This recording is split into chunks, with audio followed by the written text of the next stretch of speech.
Et oui, quand on entend ce petit klaxon, cette petite musique, c'est que c'est l'heure d'Happy Hour. Et Happy Hour, vous le savez, c'est la 2e édition, donc on va vous le rappeler. Happy Hour, c'est tout simplement notre caravane radio qui se trimballe sur le territoire de Annemasse et de son agglomération. Alors, pourquoi on se trimballe aujourd'hui ? On est le 7 septembre, c'est la rentrée, les enfants ont repris l'école, et puis les associations aussi. Pourquoi je dis ça ? Parce que tout simplement, c'est le forum des associations, aujourd'hui, 7 septembre, au complexe Martin Luther King à Annemasse, de 10h à 16h, il me semble. Donc du coup, vous pouvez venir effectivement parler sur ce forum des associations auprès des différents bénévoles et responsables d'associations pour peut-être vous avez envie de vous engager, de vous impliquer ou tout simplement découvrir de nouvelles activités. N'hésitez pas à vous rendre sur ce forum-là. Et puis nous, on est installés, vous ne pourrez pas nous manquer parce qu'on est sur le parvis d'Emelka devant et puis on accueille un peu tout le monde et surtout les associations. Et si je prends l'antenne, c'est pas pour rien, c'est pas uniquement pour vous dire tout ça, c'est aussi pour interviewer les différentes associations. Et là, on commence directement avec le collectif La Toupie. Bonjour Joseph. Bonjour. Alors le collectif La Toupie, on vous avait accueilli l'année dernière, vous nous aviez un peu présenté justement ce qu'était le collectif La Toupie. Est-ce que déjà on peut resituer un peu la jeunesse de ce projet-là ? Oui, on peut. La Toupie, c'est un collectif qu'on peut dire interdisciplinaire parce que c'est constitué de gens qui viennent d'horizons différents. Il y a des architectes, il y a des artistes, il y a des gens qui ont des savoir-faire variés ou des gens qui savent rien faire aussi parce qu'on peut aussi ne rien savoir faire et participer à un collectif. Et donc tous ces gens-là se sont regroupés pour s'occuper en majeure partie de la villa Tiberghien qui est dans le parc Olympe de Gouges à Annemasse, qui est une villa qui a été rachetée par la commune, qui a été mise à disposition du collectif suite à un appel à projet. Et donc le collectif a pour projet de s'occuper de la maison, de la rénover, de la rendre accessible à d'autres pratiques artistiques ou à des activités culturelles et sociales.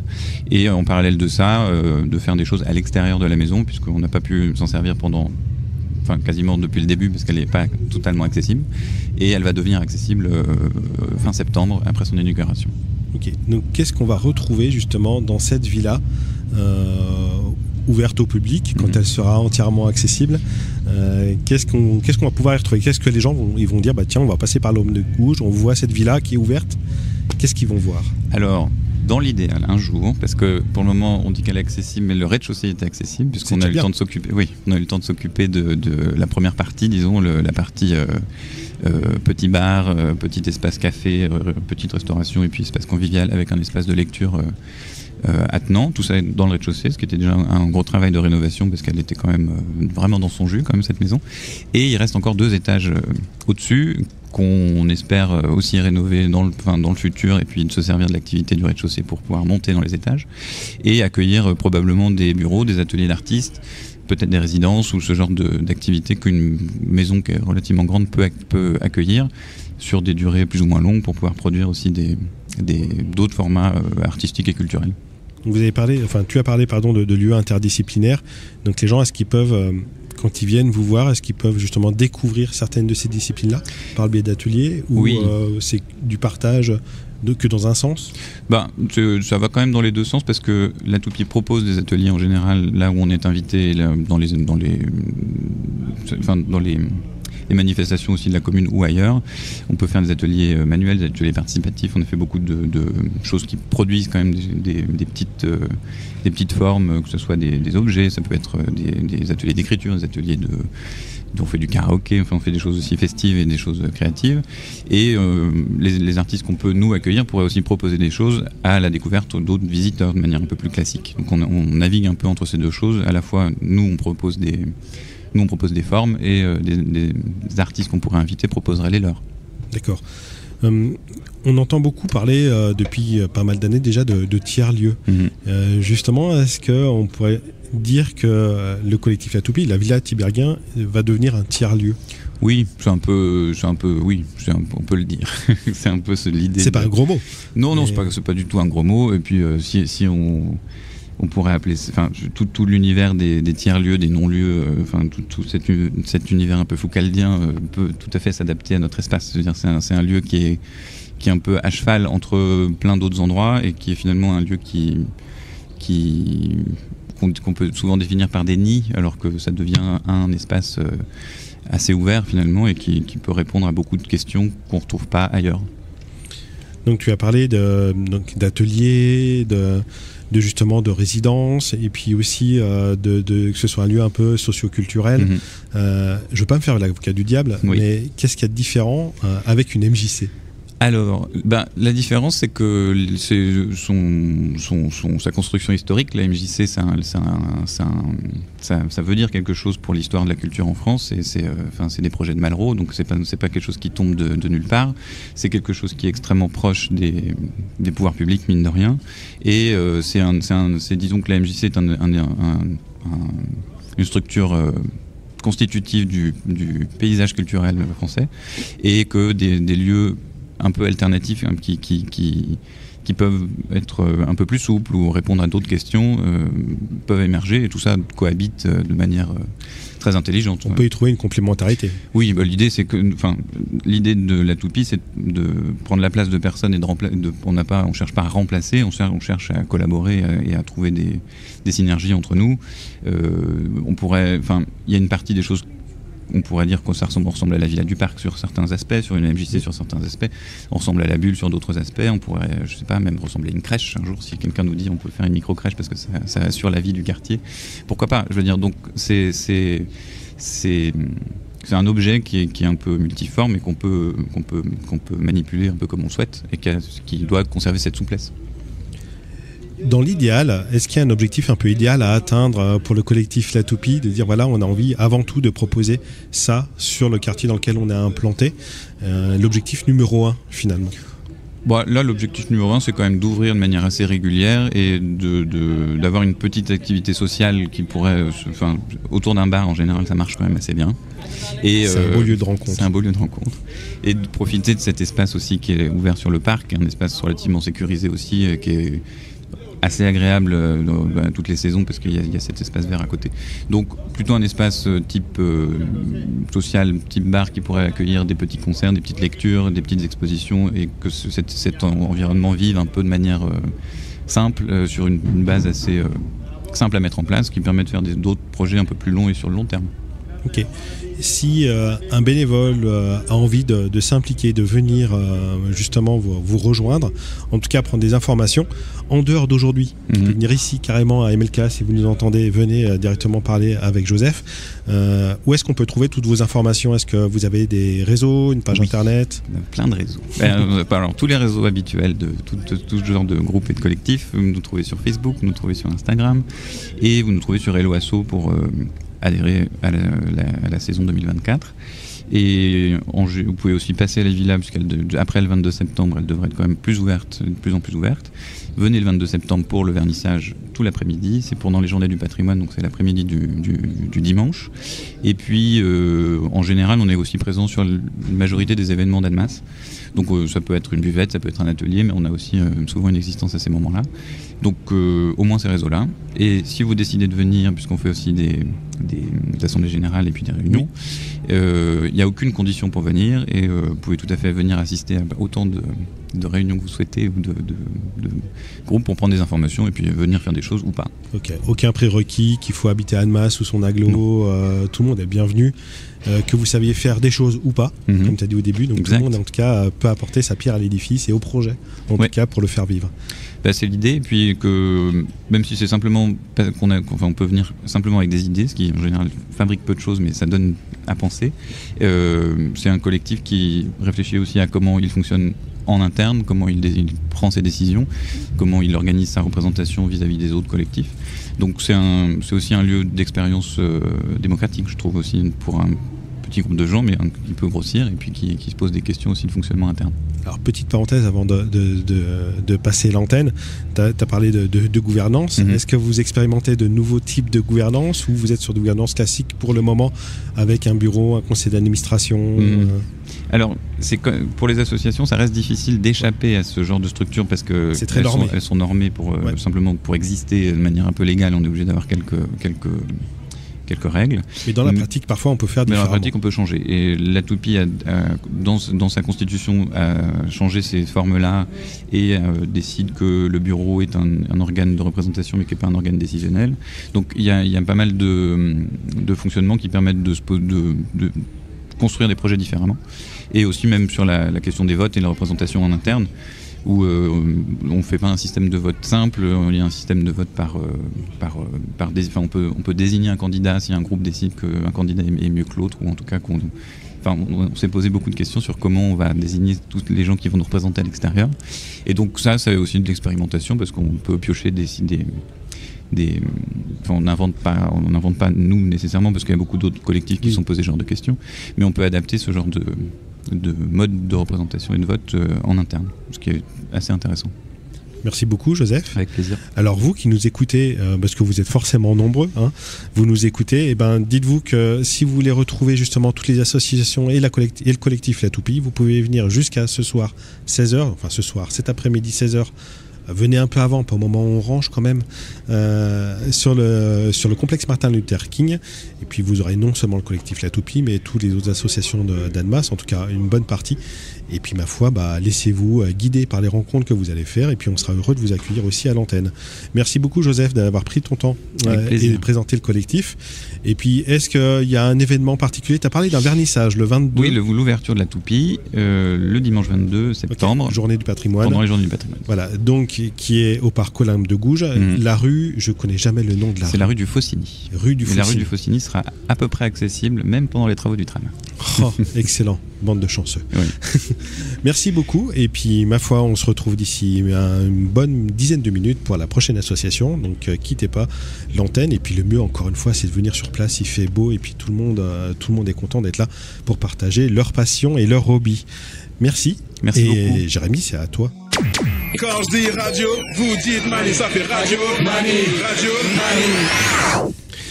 Bonjour, rebonjour, nous sommes toujours le samedi 7 septembre 2024, nous sommes toujours sur l'émission Happy Hour, et bien sûr Happy Hour, c'est notre caravane radio, et on est installé, comme je vous l'ai dit à l'instant tout à l'heure, sur le parvis de MLK, pour le forum des associations, sur lequel vous pouvez trouver tout un tas de bénévoles motivés, passionnés par ce qu'ils font, impliqués et engagés pour justement faire découvrir pas mal de choses. Après le collectif La Toupie, là on va parler de marche, mais aussi un peu de spiritualité, de méditation, de recentrer sur soi.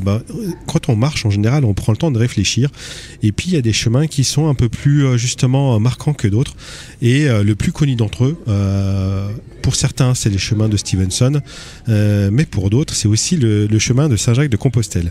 Il y a une association sur Annemasse justement, c'est les Amis de Saint-Jacques de Compostelle, et je suis accompagné, parce que je ne vais pas vous en parler en fait, je vais juste accompagner quelqu'un qui puisse le partager avec vous, c'est Eddy. Bonjour Eddy. Bonjour. Merci de prendre un peu de ton temps justement sur ce forum-là pour nous parler un peu justement de votre association, des Amis de Saint-Jacques de Compostelle, et puis de parler justement un peu de ce que vous faites un peu au quotidien autour de ce chemin de Saint-Jacques. Est-ce que pour parler un peu de la jeunesse de votre association, des origines de votre association? Ah mais sans problème.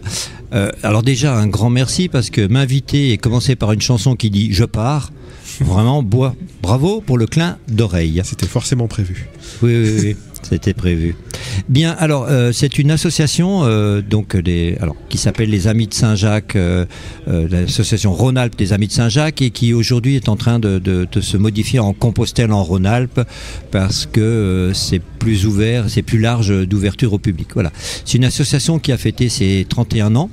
Donc c'est 30 ans l'année dernière, voilà, et qui a été fondée, alors ça ne s'invente pas, par Jacques Tollet, Jacques Cambet et Jacques Voisin. Excellent. Et qui s'appelle les Amis de Saint-Jacques. Bien, et c'est une association qui a été créée parce que en 1993, quand Jacques Cambet est parti sur le chemin, il est parti du Puy-en-Velay. Et il s'est fait une réflexion, lui qui habitait Lyon, pourquoi on ne part pas de chez soi ? Comme au Moyen-Âge, tout simplement. Pourquoi ? Et donc il a créé une association, il a voulu une association avec ses deux amis qui permettait de partir de chez soi, mais il l'a voulu régional, donc dans la région Rhône-Alpes, avec donc des délégations, il y en a 8 par département, et une certaine autonomie. C'est une association avec deux buts. Le premier étant de permettre aux gens de partir, donc comment ? Tracer un chemin, le définir, le baliser, l'entretenir. Et puis, quand nous on est parti d'Annemasse pour le Puy-en-Velay, c'est 360 km. donc bien sûr il faut dormir. C'est énorme. Et donc trouver des endroits où dormir puisqu'il n'y a pas de gîte, donc on a créé les accueils jacquaires qui sont on est logé chez l'habitant, voilà, tout simplement, des pèlerins vous accueillent, nous sommes accueil jacquaire à Annemasse, et donc on peut loger, nourrir, proposer une douche, etc. Voilà. Et puis on a créé des guides qui permettent donc justement d'avoir les numéros de téléphone des accueils, de savoir par où passent les chemins, qui sont eux entièrement balisés avec la fameuse coquille Saint-Jacques. Et la deuxième partie a été de permettre aux gens qui reviennent de partager leur expérience. Effectivement, c'est un chemin, on va dire, initiatique, c'est un chemin de conversion humaine qui fait qu'on ne rentre pas indemne et qu'on a besoin d'en parler. Ça nous habite définitivement. Je dis, moi, le chemin a commencé devant la cathédrale à Compostelle. Avant, c'était le préambule. 1860 km de préambule, sympa. Mais ça a commencé et voilà, et on partage. Et notre bonheur, c'est quelqu'un qui arrive et qui dit « Oh là là, voilà, je suis sur le chemin ». Je fais le clin d'œil avec Maxime le Fox-Terrier. Ah non, pardon, Maxime le Forestier. Oh, le Forestier. Voilà, MLF, et sa maison bleue. Oui. On nous parle d'un qui reviendra dans 1 an ou 2, puisqu'il est heureux, on s'endormira. Voilà, nous on sait qu'il y a un ami qui est sur le chemin, ah qu'est-ce qu'on est heureux pour lui. On sait qu'un tel autre, ah il est heureux. Une personne arrive, j'ai envie de faire le chemin, je veux partir tel jour, ah qu'est-ce qu'on est heureux. Voilà, c'est un bonheur qui nous lie. Oui, on est une association type 1901, oui. On est une famille. Ouais. Et on associe beaucoup, enfin j'entends beaucoup le chemin de Saint-Jacques-de-Compostelle par un côté aussi un peu religieux, alors que finalement à chaque fois que j'entends quelqu'un parler justement de ce cheminement jusqu'à Saint-Jacques-de-Compostelle, finalement c'est plus une forme d'introspection qu'une forme de foi. Finalement c'est plus de réfléchir sur soi-même, sur les autres, son rapport aux autres, son rapport avec le cheminement, plutôt qu'un rapport avec la religion. Est-ce que j'ai tort ou il y a un peu de ça aussi? Alors, qu'est-ce que ça veut dire avoir tort? Bien, philosophiquement, on ne va pas rentrer là-dedans, mais tu n'as pas tort. Il y a une multitude de chemins qui mènent à Compostelle, mais on leur dit, à tous les nouveaux, on leur dit, mais en fait, il n'y en a qu'un seul, le tien. Alors, historiquement, Saint-Jacques de Compostelle, mon Dieu, qu'est-ce que c'est cette bête-là? Alors, je vais faire très vite. On parle de Saint-Jacques, le frère de Saint-Jean, les deux disciples du Christ très proches avec Saint-Pierre. On les appelle aussi les fils du tonnerre, parce qu'ils avaient un foutu carafon. Voilà. Et on parle aussi de Saint-Jacques le majeur, puisque c'est Saint-Jacques, fils de Zébédée, et qu'il y a un autre des 12 apôtres qui s'appelait Saint-Jacques le mineur, Saint-Jacques le fils d'Alphée. Voilà. Son tombeau serait à Compostelle dans la cathédrale, et donc on a un reliquaire dans la cathédrale. Et effectivement, au Moyen-Âge, la période de la Grande Peur, on va partir cheminer. Le premier pèlerin, c'est le roi Alphonse II, qui va partir d'Ovedio en Espagne en 813. Et on dit que c'est le tout premier pèlerin, enfin 813 c'est la découverte de Saint-Jacques, Alphonse part en 830, que c'est le premier pèlerin, et puis le premier pèlerin non espagnol c'est l'évêque de Godescal qui part en 951 du Puy-en-Velay. Bon, il n'a pas acheté un sac à dos à Decathlon le mec, ou à GoSport ou Intersport, parce qu'il faut citer plusieurs marques. Je pense qu'il est parti en char à bœuf avec toute sa troupe. D'ailleurs il est arrivé en 951. Voilà, c'est un pèlerinage catholique religieux qui disparaît, s'arrête avec la Réforme et le siècle des Lumières.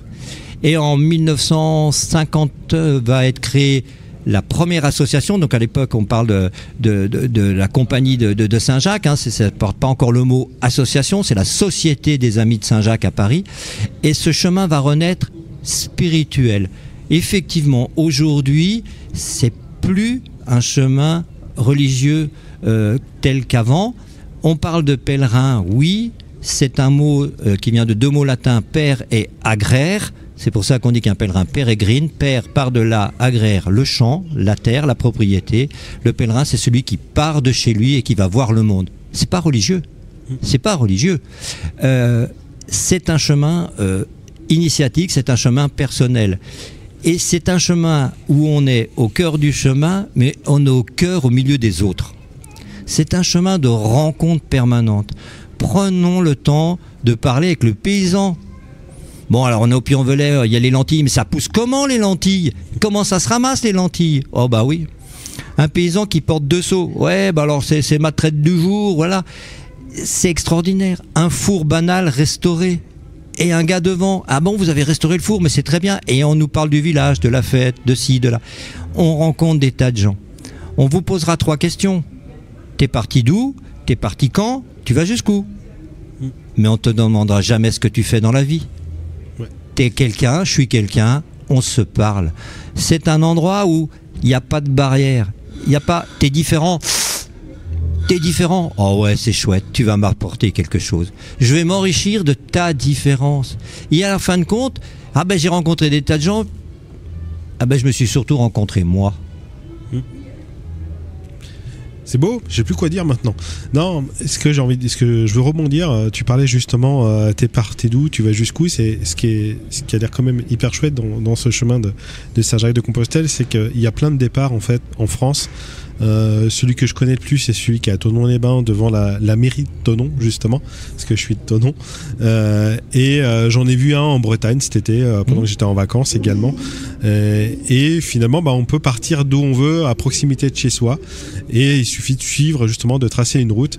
Et puis on s'arrête en fonction de là où on a envie de s'arrêter, et puis en fonction aussi de ce qu'on a envie, quoi, clairement, et peut-être de nos capacités aussi physiques. Parce c'est ouvert aussi à tous finalement, il n'y a pas des dénivelés énormes de ce que l'on m'a raconté, parce que je ne l'ai pas encore fait. Et ce que j'aimerais savoir, c'est ton témoignage par rapport, j'imagine que tu as cheminé aussi. Tu as cheminé d'où à où et comment, du coup? Alors, voilà, pour un petit peu augmenter mon propos. Effectivement, alors avec mon épouse, on est croyants, mais ça c'est nous. Ça ne regarde que nous. Mais on n'est pas parti sur ce chemin parce qu'on est croyant. On est parti sur ce chemin parce que après 38 ans de vie commune, on s'est retrouvé dans un truc un peu particulier qui s'appelle la retraite, qui est le métier le plus dangereux au monde parce que personne n'y a survécu, je rappelle. Et on s'est dit, mais comment on va faire pour vivre tout le temps ensemble? Comment on va apprendre?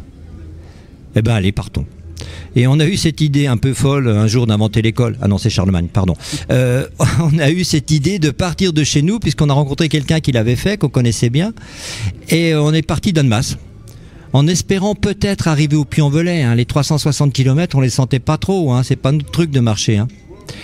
Et puis arrivé là-bas, tellement heureux, on s'est dit qu'est-ce qu'on fait? On continue. Allez, on continue. Cahors, 350 de plus, etc. Et puis à la Romieux, mon genou m'a lâché. Donc en 2019, on s'est arrêté à Condom. On avait fait 860 km, on était heureux. Mais bon, heureux, mais difficulté d'arrêter quand même. Et puis 2021, le Covid. Et 22, j'ai dit allez, on repart de Condom. Et on essaye d'atteindre au moins Saint-Jean-Pied-de-Port, finir le chemin français. Nous voilà partis. Et nous voilà arrivés à Saint-Jean-Pied-de-Port, 260 km, heureux d'y être. Mais voilà, les Pyrénées, oh mon Dieu. On nous en a tant parlé. Facile. On était chaud, on était prêt, on est monté, mais hyper facilement. On est redescendu sur Roncevaux, on a marché jusqu'à Burgos, ça nous faisait 500 km, on s'est dit, au moins voilà, il ne reste plus que 500, on va les finir. Mais qu'est-ce qu'on fait? Eh bien allez, on continue. Et en fait, en 2022, on a fait les 1000 km jusqu'à Compostelle. On s'est arrêté devant la cathédrale. Le 4 juillet, on était devant la cathédrale. Tellement heureux d'être là, tellement heureux de l'avoir fait. Et puis après, on est allé à Fisterra, au bord de la mer, Mouchia. On est allé en car. Nous, on n'avait plus envie de marcher. Voilà, on est rentré. On s'est tapé 25 heures de car pour rentrer. C'était plus fatigant que l'aller. Et tout d'un coup, on découvre qu'on venait seulement de commencer le chemin. En fait, c'est comme un apéro jusqu'à Compostelle. 1860 km, c'est une mise en jambe. Et le chemin, il a commencé là. Maintenant, c'est un chemin intérieur, c'est un chemin personnel. Aujourd'hui, je vous parle de mon expérience. Je suis en chemin. Je suis délégué départemental de l'association. J'étais en réunion jeudi. Je suis en chemin. Voilà. Je vais être au forum des associations la semaine prochaine à Annecy, je suis en chemin. On fera partie des journées du patrimoine. C'est toujours le chemin qui continue. Le chemin, c'est pas arrêté. Et aujourd'hui, on parle avec tous ceux qu'on rencontre. On dit bonjour, on se sourit, on oublie notre portable. Ah, c'est bien le portable sur le chemin pour pouvoir réserver les gîtes. Oui. C'est bien aussi si on est un peu perdu parce qu'il y a des traces. Bon, enfin, si on suit les coquilles, on se perd pas, quoi. Eh bien, merci beaucoup, Eddy, de ce fort témoignage qui donne envie de cheminer. en tout cas. Je sais pas si j'attendrai la retraite pour le faire, mais en tout cas ça donne envie. Si on veut, si nos auditeurs se disent bah tiens, j'ai envie de partir, mais je me sens pas, j'ai besoin d'être accompagné ou de parler avec quelqu'un qui a de l'expérience, où est-ce qu'on peut vous contacter, vous, au niveau de l'association? Est-ce que vous êtes sur les réseaux? Est-ce qu'il y a un site internet? Comment on peut vous joindre, si ce n'est de tracer sa route sur le chemin de Saint-Jacques? Alors oui, le chemin de Saint-Jacques, c'est le Moyen-Âge. Alors on est un peu vieux pour connaître tout ça. Ben non, on a un site internet. Alors vous tapez simplement Compostelle en Rhône-Alpes. Voilà. Et puis là, vous avez des pages de partout. Alors notamment, il y a une page qui s'appelle les délégations. Voilà, vous avez un petit onglet délégations. Là, vous descendez, vous avez la Haute-Savoie et vous avez tous les renseignements. Vous avez tout ce qu'il vous faut. Et il y a mon numéro de téléphone en plus, plus donc les dates, les heures, les lieux des différentes permanences. Voilà.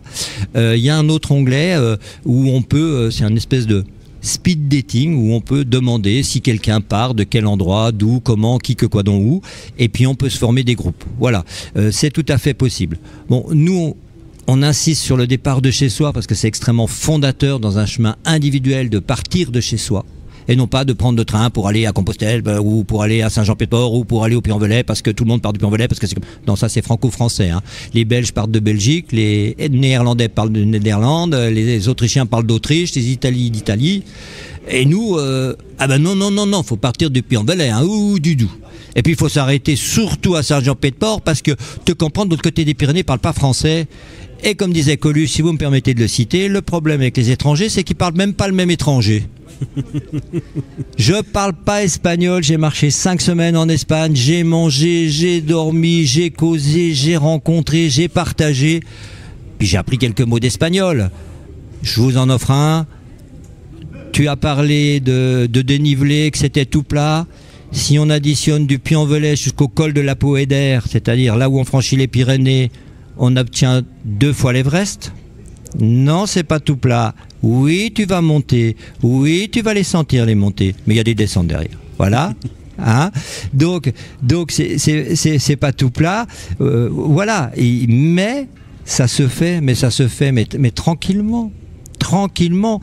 Et puis après, on apprend quelques mots, on apprend à partager sur le chemin. Allez en Espagne, ils sont adorables, les Espagnols. On parle tous italien avec les mains. Et puis voilà. C'est tout, ça se fait tout seul. Il faut, une condition sine qua non, lâcher prise. Organisez-vous pour le sac, organisez-vous pour les 2-3 premières étapes, vos chaussures, tout ça, et partez en CDI. Camino à durée indéterminée. Je m'interdis pas de m'arrêter parce que je suis fatigué. Je m'interdis pas de continuer. Je prends du temps devant moi. Il me faut une semaine pour me sentir bien. Donc si je pars au moins 15 jours. Et puis voilà, j'arrive, je me dis qu'est-ce que je fais maintenant ? J'ai envie de continuer. Et puis si vous êtes au travail, je suis sûr que vous n'avez pas essayé de dire à votre patron, écoute, je garde le même compte, pendant 3 mois tu me verses mon salaire, puis quand je reviens dans 3 mois, je te dirai où je suis allé. Il est peut-être d'accord, essayez. Il n'y a qu'en essayant qu'on saura, effectivement. Merci beaucoup. Donc, chers auditeurs, chères auditrices qui ont envie de partir, en tout cas sur les chemins de Saint-Jacques, si vous voulez des renseignements, des informations, un soutien, des témoignages, tout composez sur Google justement Saint-Jacques en Rhône-Alpes. Compostelle en Rhône-Alpes, pardon, et puis vous trouvez toutes les infos. La meilleure façon, c'est finalement de venir aujourd'hui au complexe Martin Luther King pour venir rencontrer toutes ces belles personnes qui ont cheminé et qui pourront témoigner de leurs expériences et qui pourront vous accompagner en tout cas dans votre projet. Merci beaucoup, Eddy. Et puis on se dit au plaisir de se retrouver. Qui sait, au détour d'un chemin, à un croisement. Et peut-être qu'on cheminera un jour un bout de sang ensemble, on ne sait pas en tout cas de quoi l'avenir est fait. Merci beaucoup. Et puis à bientôt. Jérémy, c'est à toi. Quand je dis radio, vous dites Mani, ça fait radio. Mani, radio, Mani. Vous êtes toujours sur Happy Hour, l'émission avec notre caravane radio. On se balade un peu sur le territoire. Et puis, comme je le dis depuis tout à l'heure, depuis 10 heures qu'on a pris l'antenne, nous sommes sur le forum des associations à Almas, au complexe Martin Luther King. Donc, si vous avez envie de découvrir les différentes associations qui composent cette belle commune almacienne, n'hésitez pas à venir. Vous avez jusqu'à 16h. Alors, je dis 16h, ça se termine à 16h, donc vous venez pas quand on commence à ranger. L'idéal, c'est de venir maintenant, et puis en début d'après-midi, tout le monde sera là pour vous accueillir et puis parler de leurs associations respectives. Donc après avoir parlé justement du collectif La Toupie qui est à la Villa de Thieberguin avec Joseph, puis ensuite avec Eddy qui nous a partagé son expérience et puis sa vision justement du cheminement sur le chemin de Saint-Jacques-de-Compostelle, on va parler un peu de mémoire de Seconde Guerre mondiale avec la Fédération nationale des déportés internés résistants patriotes, et c'est Véronique qui va nous parler justement de cette association-là dont elle fait partie. Bonjour Véronique. Bonjour. Merci d'avoir pris quelques minutes de ton temps précieux sur ce forum-là. Est-ce que tu peux... Alors, est-ce qu'on peut se tutoyer ? Mais oui, on peut se tutoyer, parfait, on merci. a d'ailleurs commencé. Donc est-ce que tu peux un peu nous parler de cette association-là, sur un peu la jeunesse de son existence, de sa création ? Tu m'en as un peu parlé en off, mais est-ce que tu peux nous partager ça à l'antenne ? Bien sûr, bien volontiers. Donc je représente la FNDRP, comme tu l'as dit, Fédération nationale des déportés internés résistants patriotes. C'est une vieille fédération, la plus vieille de France, créée en 1945.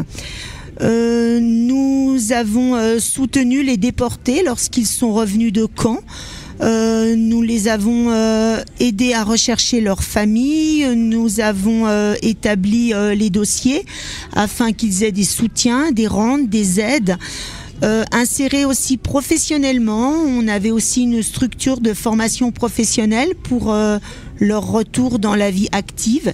Il y avait aussi des colonies de vacances qui étaient organisées pour les enfants.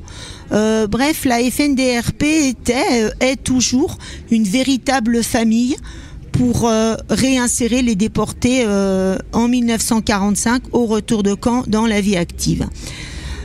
C'est une fédération nationale dont la majorité, la plus grande section se trouve en Haute-Savoie. En Haute-Savoie, nous avons 4 sections. La section d'Annecy, la section du Chablais, une nouvelle section pour te montrer vraiment la jeunesse et l'actualité de notre fédé qui vient d'être créée par Aurélie Lacroix, petite fille de déportée comme moi, il y a 2 ou 3 ans. Elle s'appelle la section des Allobroches. Et bien sûr, on a la section d'Annemasse. Donc la section de la Haute-Savoie est forte de 215 adhérents. Celle d'Annemasse, dont je suis la présidente, est forte de 35 adhérents. On a un magazine mensuel qui s'appelle Le Patriote Résistant. Ça, c'est au niveau national. Il paraît mensuellement. Et on a un bulletin de liaison, le bulletin de liaison du Savoyard libéré, qui paraît annuellement.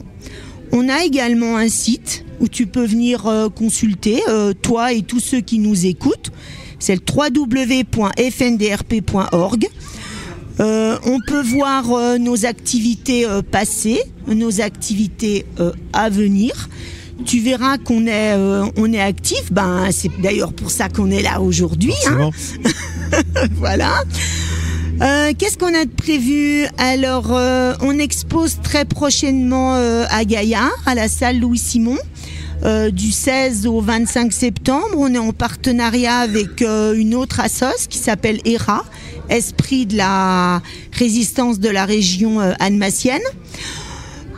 Il y aura un spectacle le samedi soir, il y aura une conférence le samedi après-midi, enfin plein de trucs super que tu peux suivre qui se trouvent sur le site de la ville de Gaillard. On aura aussi, on va participer au forum éco-citoyen au lycée Jean Monnet au mois d'octobre. Pour expliquer, échanger avec des lycéens qui sont des lycéens de première et de terminale. On a déjà fait ça l'an dernier.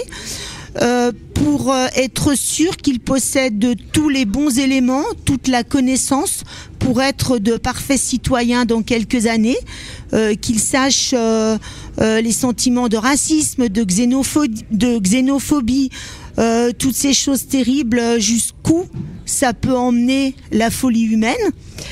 On va aussi exposer au mois de novembre, pour le 11 novembre à Ambilly. Nous aurons des échanges avec des jeunes aussi à la médiathèque de La Roche. On a déjà fait ça l'an dernier, ça va durer sur 1 semaine. On expose aussi à la médiathèque au mois de mai et puis on échange. On aura notre congrès national qui en 2025 sera à Annecy. Et puis bien sûr, 2025 c'est pour nous une année très importante puisque comme tu dois sûrement le savoir, cette année c'était les 80 ans de la libération. Mais pour nous, la libération des camps, c'est l'an prochain. Ouais. Donc l'an prochain, 2025, pour nous, c'est les 80 ans. Et ça, c'est très, très important. Et c'est incroyable, j'ai même pas besoin de poser de questions, Jérémy, c'est fou. Trop fort. C'est incroyable.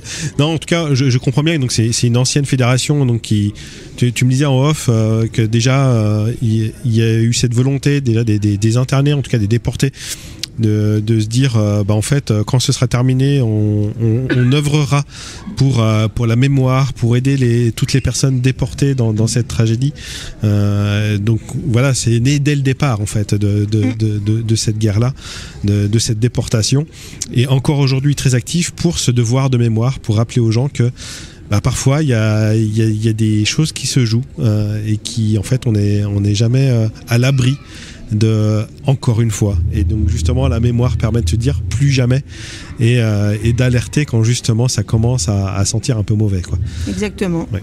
Et dans notre histoire politique nationale, on a vu il y a quelque temps que ça aurait pu sentir mauvais. Oui, et puis on n'est pas à l'abri. On n'est pas à l'abri, voilà. On n'est jamais à l'abri, et l'idée c'est de transmettre cette mémoire-là de nos anciens. Parce que c'est vrai, finalement, la plupart de la population française ont dans les proches, ne serait-ce que dans les amis, justement, quelqu'un qui a été déporté, qui a été victime en tout cas de cette guerre-là. Mon grand-père en a fait partie, il a été à Schirmeck, puis à Ustruthof. Bien sûr. Donc oui, on est tous sensibles en tout cas à cette histoire-là. Tu parlais donc de vous intervenir dans les lycées, les collèges-lycées, oui. Pour justement la mémoire. Comment est reçu justement vos interventions ? Est-ce que c'est plutôt bien reçu dans le sens où les jeunes sont très au fait en fait de cette histoire-là, ou est-ce que parfois il y a des jeunes encore qui malheureusement sont un peu dans le déni de ce qui s'est passé, de dire non en fait c'est pas la vérité, il y a du complot, j'aimerais avoir ce ressenti-là de ta part. Alors la plupart, il faut déjà que, mais si toi-même tu es descendant d'une famille de déportés, peut-être que tu le sais, la plupart des déportés ont commencé à parler que dans les années 90, pour ceux qui étaient encore vivants, puisque les histoires qu'ils ont racontées quand ils sont revenus de camp étaient tellement abominables que les gens, ils les ont pas crues. Ma grand-mère, déportée à Ravensbrück, a raconté qu'elle était restée toute une nuit, toute nue, dans le froid, puisque Ravensbrück est à côté de la mer Baltique et que les températures sont négatives. Elle a raconté qu'elle était restée toute la nuit, toute nue dans le froid, la bouche ouverte pour qu'on voie l'état de ses dents, et que dès qu'elle fermait la bouche ou qu'elle s'endormait, on lui donnait des coups, on la frappait. Donc que le matin, beaucoup de femmes autour d'elle étaient mortes. Bien sûr, quand les déportés, ma grand-mère et tous les autres ont raconté ces bribes d'infos, on les a pas crus. Donc ils se sont tus. Et ceux qui étaient encore vivants en 90 sont sortis de l'ombre quand les négationnistes ont dit que non, les chambres à gaz n'avaient pas existé, que tout ça c'était farfelu. Donc ces gens ont témoigné en disant moi j'y étais, moi je sais, etc. Donc l'histoire est en marche. Quand nous allons dans des lycées, mais j'ai envie de te dire, même le peuple, même les adultes, beaucoup de gens croient encore qu'il n'y avait que des juifs dans les camps et ont une méconnaissance de l'histoire. Voilà, mes grands-parents qui ont été tous les deux déportés n'étaient pas des héros. Ils ont simplement écouté des disques communistes sur un phonographe. Et tout ça, c'était interdit. Les bals étaient interdits. Des jeunes à Berlulin ont organisé un bal le soir de Noël. Les Allemands ont déboulé. Ça a été le massacre. Il y avait des choses qui étaient interdites. Tout simplement, ils n'étaient pas tous des héros, n'ont pas fait des actes de résistance. Donc il y a quelques années, on nous disait il n'y avait que les juifs. Et maintenant, on dirait que l'histoire évolue, la connaissance de l'histoire évolue. On nous dit il y avait les juifs et les tziganes. Alors c'est bien, on avance. Donc nous, on a vraiment toujours envie de continuer le combat pour transmettre la mémoire, parce qu'on leur dit, ouais, alors il y avait aussi les homosexuels, il y avait aussi les pêcheurs bretons qui parlaient que breton, les nazis ça les dérangeait, il y avait les handicapés physiques, les handicapés mentaux, et tous les autres. Il y avait ceux qui avaient fui Mussolini et Franco, qui étaient là et qui sont devenus, et ça il faut le savoir, aussi français, et parce que les lois ont changé.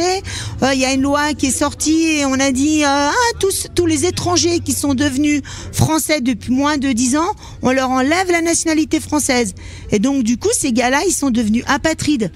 Sans nationalité, ils pouvaient pas retourner chez eux parce qu'ils étaient condamnés à mort. Et en Italie, en Espagne, ils pouvaient pas rester chez nous parce que nous, Français, super sympas, ils avaient bossé. Il y en avait qui étaient résistants. On leur enlève la nationalité. Du coup, ces gens-là, ils ont pris le maquis, ils sont devenus résistants. Et il y en a qui ont été chopés, ils ont été déportés. Voilà, il y a tout un tas de personnes, de quantité de gens qui ne correspondaient pas à l'idéal nazi, à l'idéal hitlérien, et au gouvernement de Vichy qui était devenu collabo d'Hitler. Et tous ces gens-là ont été déportés et donc ont été de la main-d'œuvre gratuite pour les Allemands, pour des grandes firmes qu'on connaît tous, Bosch, Siemens, les pneus Continental et plein d'autres. Voilà. Là, actuellement, ça me fait penser on a une exposition actuellement à la MJC Centre. Exactement. Autour de la résistance. Exactement. De mémoire. Alors n'hésitez pas, on a un peu de monde qui vient voir cette exposition, donc vous qui nous écoutez, n'hésitez pas à venir sur les horaires d'ouverture de la MJC, vous allez sur le site, vous trouverez, et puis elle est ouverte pendant toute la période jusqu'à vacances d'octobre il me semble, parce qu'après on a Festimum. Donc voilà, n'hésitez pas à passer, parce que du coup voilà, ça fait partie du devoir de mémoire, et de se dire que oui, ça a existé, et que voilà, il faut toujours rester vigilant sur un peu ce qui se joue un peu en politique actuellement et demain, pour pas reproduire les mêmes schémas en tout cas. Et puis n'hésitez pas à vous promener, à aller visiter les lieux de déportation aussi, je trouve ça important, même pour la jeune génération. Il y en a un peu partout en France, à l'étranger aussi, et je me dis que parfois que dans un cursus de collégien ou de lycéen, d'aller un peu en Pologne, à Auschwitz-Birkenau, ça devrait être quasiment obligatoire en fait, pour se rendre compte de l'ampleur de ce qui a pu se passer, pour l'avoir fait en tout cas. Je trouve ça plutôt marquant, mais dans le bon sens du terme, de se dire ok, je sais pourquoi je dois me battre maintenant dans mes idéaux, et de pas aller vers l'obscurantisme et tout ce qui s'ensuit, quoi. Merci beaucoup Véronique. Est-ce que tu auras quelque chose à aborder si quelqu'un a envie de soutenir aussi votre cause, de s'associer à vous et de prêter main forte? Où est-ce qu'on peut vous retrouver? Donc sur le site internet de la FNDIRP, c'est ça. On trouvera, j'imagine, un peu toutes les informations pour vous contacter. Exactement. Okay. Exactement. Parfait. Oui. Un mot à ajouter pour terminer, ou on a fait le tour? Je te remercie beaucoup de m'avoir convié. C'est une belle rencontre. J'espère que on aura beaucoup d'auditeurs, et puis avec des gens qui prennent conscience.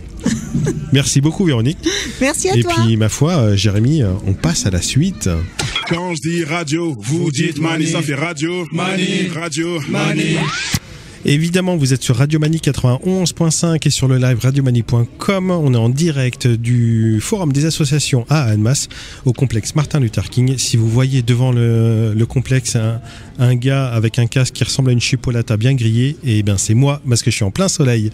Du coup, on a accueilli différentes associations, donc le collectif La Toupie, les amis de Compostelle en Rhône-Alpes, pardon Eddy si tu m'écoutes, la Fédération nationale des déportés internés et résistants patriotes.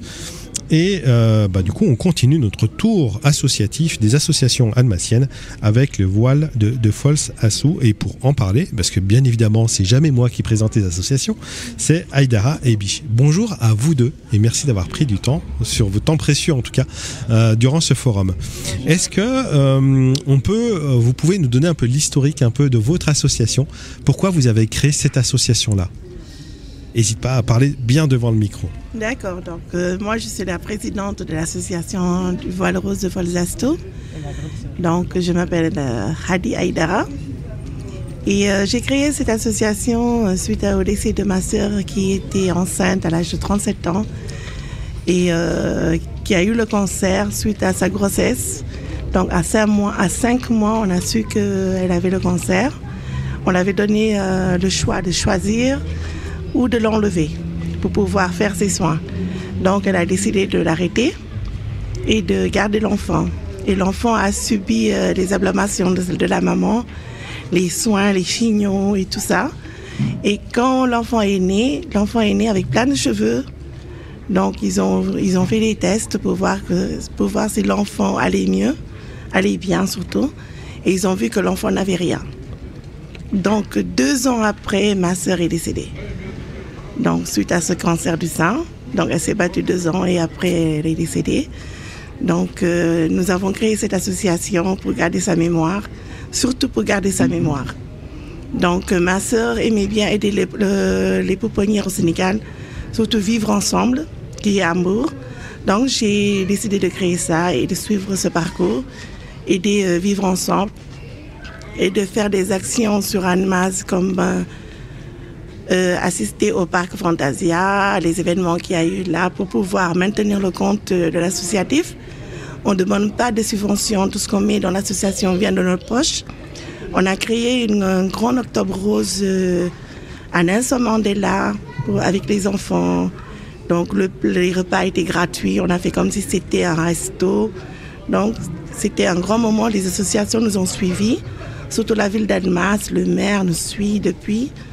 Et je tiens aussi à remercier la communauté féminine de la Savoie, qui est nos homologues qui sont toujours là depuis 2017, qui nous suivent avec les prospectus et tout ça. Donc c'est pour ça que quand on vient dans les forums, on oriente les personnes vers cette association qui sont plus sophistiquées au niveau du cancer, que c'est le combat de ça. Donc voilà. Ok, et au niveau du coup de votre association, l'objectif il est de sensibiliser du coup au dépistage des différents cancers, tout cancer confondu ou avec cancer du sein et le col de l'utérus. D'accord. Pour les femmes, oui. Et du coup, vous sensibilisez justement à ces dépistages-là pour dire que c'est important. Oui, que c'est très important de le faire. Et de soulever des fonds. Est-ce que vous essayez de soulever des fonds justement pour venir? Moi non, mais Annecy, la communauté féminine de la Savoie, oui. Ok. Mais pas moi. Et est-ce que vous avez des événements tout au long de l'année ou certains moments de l'année pour justement sensibiliser justement aux différents dépistages, pour porter la mémoire de votre sœur ou juste pour vous retrouver entre vous? Pour Octobre Rose, ouais. Oui, pour Octobre Rose, on essaie de le faire, mais ça fait des années qu'on ne l'a pas fait. Mais qu'on envoie à la pouponnière au Sénégal pour faire les goûters Octobre Rose pour les anniversaires, pour les orphelins. Donc, mais sinon... D'accord. Donc vous êtes en lien avec le Sénégal, avec une pouponnière, c'est ça, si je comprends bien? Et pourquoi ce lien-là avec cette pouponnière? Parce que ma sœur tenait beaucoup à cette pouponnière. D'accord. Vivre ensemble, qu'elle-même, elle avait déjà commencé. Donc, et quand j'ai entendu que ma sœur le faisait, donc je ne sais pas pourquoi, donc j'ai commencé à les suivre sur Facebook, leur site, regarder qui ils sont vraiment, est-ce que c'était fiable ou pas. Et quand j'ai vu que c'était vraiment des Français qui tenaient cette association, je me suis dit pourquoi pas. Et l'idée, c'est avec cette pouponnière-là, est-ce que c'est aussi de venir en aide dans leur quotidien? Est-ce que c'est... il y a un lien particulier du coup quand même qui s'est noué. Oui. Donc, qu'est-ce que vous faites avec eux concrètement? Avec eux, c'est plutôt Octobre Rose. Nous, c'est Octobre Rose. Donc Octobre Rose, on envoie. Donc ça peut dépendre des sommes. Comme je vous ai dit, c'est pour plutôt les goûter. Voilà, financièrement, on essaie de le faire. C'est pas grande chose, mais ils sont très contents de l'avoir. L'aide est toujours bienvenue. Oui, voilà. Et vous, Biche, vous êtes la maman, pour le coup. N'hésitez pas à bien parler devant le micro. Pour vous, quelle importance a cette association dont vous faites partie? Quelle importance elle a pour vous? L'importance que c'est que ma fille, elle a toujours rêvé de faire des associations pour aider des gens qui sont en difficulté en Afrique, de faire beaucoup de choses. Et puis ça m'a fait plaisir que ma fille reprend ce que ma fille Astou, mon défunt, qui est décédé à l'âge de 38 ans. 37 ans. D'accord. Alors moi, ça me fait plaisir que là aussi la mairie d'Annemasse, il aide beaucoup, surtout la mairie d'Annemasse, le peuple d'Annemasse aide beaucoup, accompagnant à ma fille par rapport à tous ces projets qu'il fait, et ça me fait plaisir. Et moi, ça fait depuis 92 que j'ai ramené mes enfants ici, Astou, ce qui est décédé, il avait 14 ans, et Khadi qui vient de parler, il avait 15, et j'ai un autre fils aussi qui avait 11 ans. D'accord. Voilà, ça m'a fait plaisir qu'il reprend les choses. Juste pour parler un peu du cancer, c'est vrai qu'aujourd'hui, on voit très bien que les cancers touchent toute la population, Ouais. et parfois très jeunes, trop jeunes. Et ce sont des maladies terribles, parce que parfois des maladies silencieuses Ouais, qui dorment ouais. et qui se réveillent à un moment donné. Et c'est vrai que l'action associative que vous portez permet de mettre un peu une lumière sur cette cause-là, de dire voilà, faut lever certains tabous sur les cancers, que ce soit les cancers du sein, les cancers du col de l'utérus, parce qu'il y a des dépistages qui existent. Et puis qu'il faut aussi sensibiliser le monde de la recherche quelque part pour accentuer justement les recherches sur les traitements, sur comment on peut essayer de guérir de tous ces cancers-là. Mais aussi, je pense aussi, il y a des cancers typiquement masculins qui sont encore tabous aujourd'hui.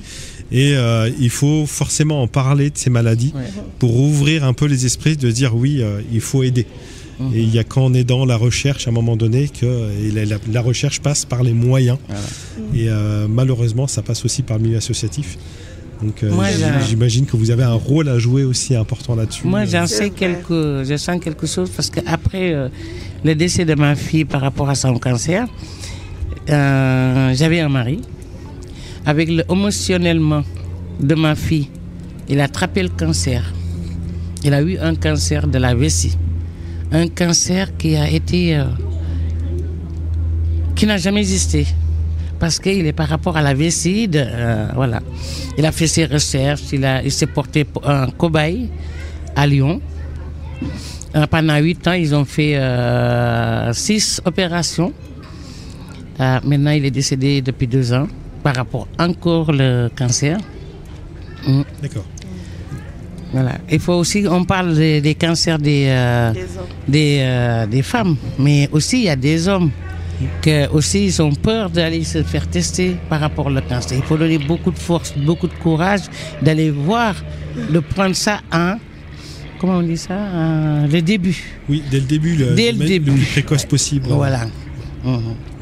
Et du coup, il y a un enfant qui est né. Oui. Il y a un neveu, alors c'est une fille, garçon. Un garçon qui finalement porte en lui cette force finalement. Oui, et voilà. puis ouais. Et comment il va? Il va très bien. Oh là là. Il vous épuise. Il va très bien. Il va très bien.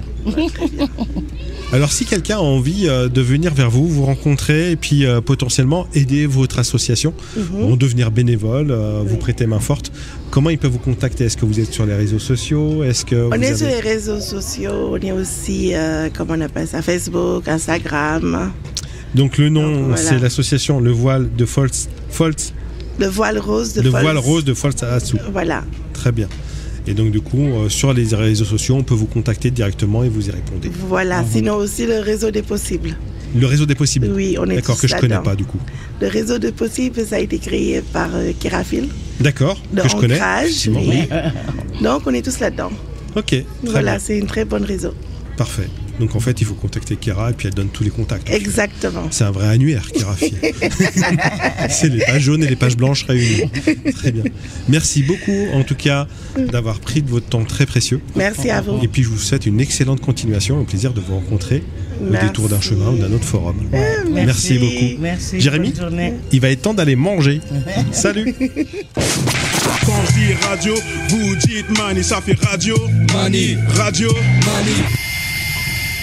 Vous êtes toujours sur Radio Mani 91.5. Nous sommes toujours le samedi 7 septembre. Le samedi 7 septembre, comme je l'ai dit depuis ce matin, il y a le forum des associations sur le complexe Martin Luther King à Annemasse.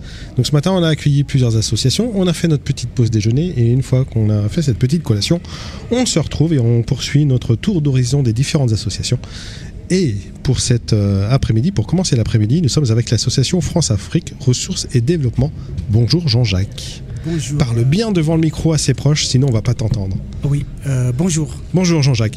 Alors merci de prendre quelques minutes pour parler avec nous. Dans un premier temps, j'aurais aimé que tu nous parles un peu de l'association. C'est pourquoi cette association, comment elle a été créée et pourquoi elle a été créée. Comme toutes les associations, nous sommes partis sur la base d'un constat. Et le contexte actuel fait en sorte que nous n'avons pas pu, il ne fallait pas rester indifférent face à ce qui se passe. Et il fallait sortir, il fallait œuvrer pour quelque chose qui est en train de mourir, c'est-à-dire que la France-Afrique.